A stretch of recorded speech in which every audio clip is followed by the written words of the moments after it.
সকলকে নমস্কার জানিয়ে ও সকলের সুস্থতা কামনা করে ভিডিওটি শুরু করছি। দিনটা ছিল 1 মে বুধবার, আন্তর্জাতিক শ্রমিক দিবস। বরমশায় ছুটি থাকার জন্য ভাবলাম কোথা হতে বেরিয়ে আসা যাক। সেই ভাবনা নিয়েই সকালবেলায় বেরিয়ে পড়েছিলাম। ওই সময় তখন 7:30। তবে এখনই বলছি না গন্তব্যস্থলের নাম, ওটা খানিকটা সময় চাপা থাক। এই ন্যাশনাল হাইওয়ে দিয়ে যাওয়ার সময় প্রচুর ধাবা চোখে পড়ে। 1.5 ঘন্টা সফরের 10 মিনিট বিরতির স্থল ছিল এই মান্নাত হাভেলি ধাবা। এখানকার ধাবাগুলো দেখতে ভারী সুন্দর হয়। প্রতিটা ধাবার বাইরে বিভিন্ন ধরনের দোকান থাকে। সেটা খাবারের দোকানও হতে পারে, আবার দ্রব্য সামগ্রীরও দোকান হতে পারে। তবে আমরা এখানে ব্রেকফাস্টটা করিনি। এখানে যে শুধু লোকে আসে ব্রেকফাস্ট, লাঞ্চ অথবা ডিনারের উদ্দেশ্যে তা কিন্তু নয়। কেউ কেউ তো 1 কাপ চা চুমুক দিতে দিতে প্রিয়জনের সাথে আড্ডা মারবার জন্য এখানে আসে। বিরতির শেষে আমরা এগিয়ে চললাম সেই সেম ন্যাশনাল হাইওয়ে ধরে।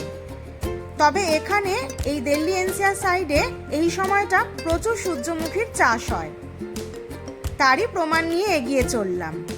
ঘড়িতে যখন ঠিক 10টা তখন আমরা পৌঁছালাম এই পাঞ্চকুলা টোল প্লাজাতে। পাঞ্চকুলা হচ্ছে হরিয়ানারই অন্তর্গত একটা শহর। এরপর আমাদের গাড়ি এগিয়ে চলল গন্তব্যস্থলের দিকে। তবে এবারে সঙ্গ দিচ্ছিল কিন্তু দুদিকের 2 পাহাড়। তা দেখে বুঝতে অসুবিধা হলো না যে আমরা হিমাচল প্রদেশের কাছাকাছি এসে উপস্থিত হয়েছি। এই ছোট ছোট পাহাড়গুলো দেখেই আমার এত আনন্দ হচ্ছিল, আমি তো ভাবছিলাম যে আমি গন্তব্যস্থলে পৌঁছে কি আমার অবস্থাটাই না হবে। তো এই মনোরম দৃশ্য উপভোগ করতে করতে পৌঁছালাম হিমাচল প্রদেশের গেটওয়েতে। হ্যাঁ, এটাই হলো হিমাচল প্রদেশের গেটওয়ে। গেটওয়ে ক্রস করার সাথে সাথে নিজেকে স্বাগত জানিয়েছিলাম হিমাচল প্রদেশ রাজ্যে। এই রাজ্যের শুরুর মুখেই ছোট্ট শহর পারওয়ানু, আর এই পারওয়ানুতেই আমাদের গন্তব্যস্থল এই টিম্বার ট্রেল রিসোর্ট। প্রবেশের মুখে প্রথমেই আমাদের ব্যাগ চেকিং হলো। তারপর আমাদেরকে জানিয়ে দেওয়া হলো কেবল কার অর্থাৎ রোপওয়ে যাওয়ার রাস্তার অভিমুখ। এই সিঁড়ি দিয়ে প্রথমে নিচে নেমে খানিকটা হাঁটা লাগালেই দেখা মিলবে কেবল কারের টিকিট ঘরের। ঠিক এখান থেকেই আমরা 5000 ফিট উঁচুতে উঠব, যেখানে আমাদের রিসোর্টের আরেকটা সেকশন মোক্সা হাইট রিসোর্ট। এখানে একটা ইনফরমেশন দিয়ে রাখি, কেবল কারটা সকাল 9টা থেকে চালু হয়, বিকেল 6টা অবধি চলে।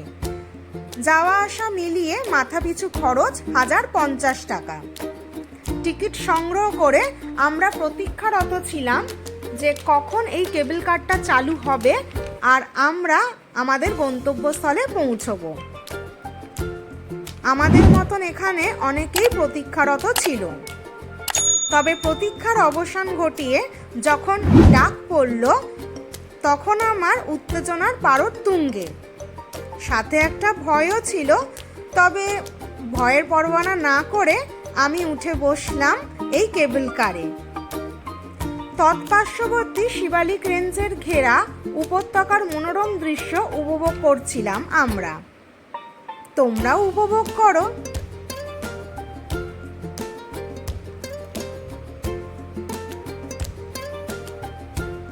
টানা 8 মিনিট ব্রেথটেকিং ভিউ উপভোগ করে আমরা পৌঁছালাম টিম্বার ট্রেল মোক্সা হাইট রিসোর্টে।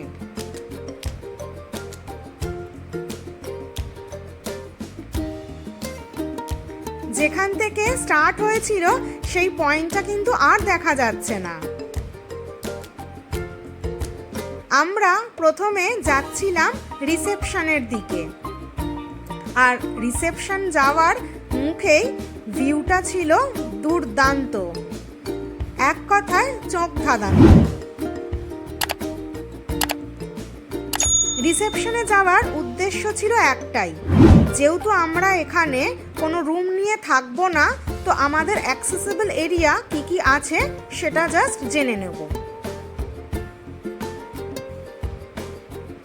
তো রিসেপশনে ঢুকে জেনে নিয়ে তারপরে বেরিয়ে পড়লাম ব্রেকফাস্ট করবার জন্য। ব্রেকফাস্টটা সারবো এই রিসোর্টেরই রেস্টুরেন্টে। এটা হলো রেস্টুরেন্টটা। এখানে অনেকে ব্রেকফাস্ট করছিল, তবে এটা ব্রেকফাস্টের কিন্তু টাইম ছিল না, কারণ ঘড়িতে তখন সময় 11টা কি 11:30। আমরা অর্ডার দিয়ে বসেছিলাম যে কখন ব্রেকফাস্ট আসবে আর আমরা সেটা খাবো। তো প্রতীক্ষার অবসান ঘটিয়ে শেষ অবধি টেবিলে হাজির হলো আমাদের ব্রেকফাস্ট। বরের মেনুতে ছিল বার্গার আর 1 কাপ চা, আর আমার মেনুতে ছিল চিকেন পিনানি। টেস্ট কিন্তু অসাধারণ ছিল। খাবার শেষে আমরা বেরিয়ে পড়লাম টেরেস বার সেকশনের দিকে, যেখান থেকে শিবালিক রেঞ্জের আর একটা সাইড উপভোগ করা যায়। আমি যখন ভিউটা প্রথম দেখি তখন আমার একটা কথাই মাথায় এসেছিল যে পাহাড়গুলো যেন আমাদের সাথে ভাব বিনিময়ের উদ্দেশ্যেই ঐক্যবদ্ধ হয়ে দাঁড়িয়ে আছে।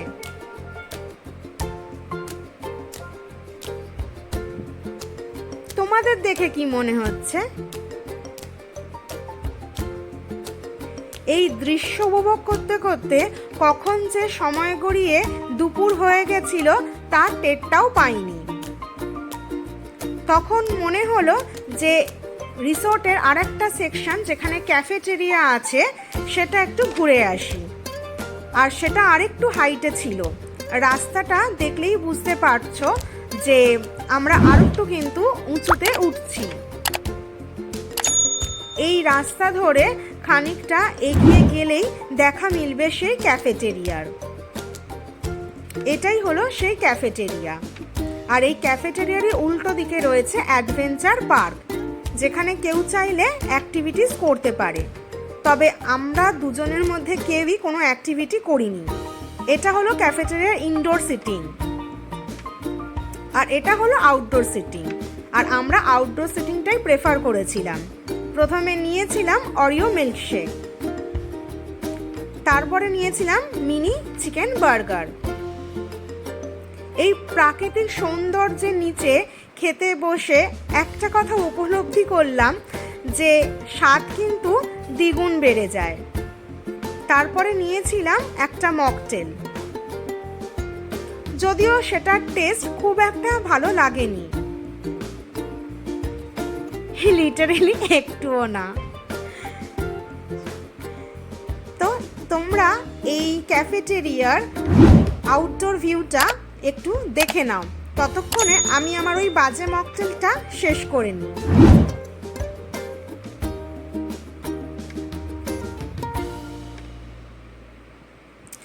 তো কখন যে বিকেল 4টে বেজে গেছে সেটা বুঝে উঠতে পারিনি। দেখলাম ওই অ্যাডভেঞ্চার পার্কে ছোট বাচ্চারা খেলাধুলা করছে। ভাবলাম এবার তো বিদায় দিতেই হবে, তাই শিবালিক রেঞ্জ তথা টিম্বার ট্রেলকে সেই দিনের জন্য বিদায় জানালাম। বললাম যে আবার হয়তো অন্য একটা দিন দেখা হবে। এই প্রাকৃতিক সৌন্দর্য ছেড়ে কারোরই তো যেতে ইচ্ছে করে না, তবে কি আর করা যাবে, বাড়ি তো ফিরতেই হবে, অনেকটা সময় লাগবে যেতে। তাই যে পথে এসেছিলাম ঠিক সেই পথেই আবার ফিরে যাব। প্রথমে গেলাম কেবল কারের উদ্দেশ্যে। টিকিট চেক হলো। আর হ্যাঁ, এটা কিন্তু টিম্বার ট্রেলের ওয়েবসাইট, কেউ চাইলে এখানটা ভিজিট করে দেখতে পারো আর এখান থেকে রুমও বুক করতে পারো। আর এই কেবল কারে করেই আমরা নিচে নেমে যাব। প্রতিটা গল্পের ইতি থাকে, আর আমার গল্পের ইতি আমি এখানেই আজকে টানলাম। ভিডিওটা ভালো লাগলে লাইক করবে, কমেন্ট করবে। বাই।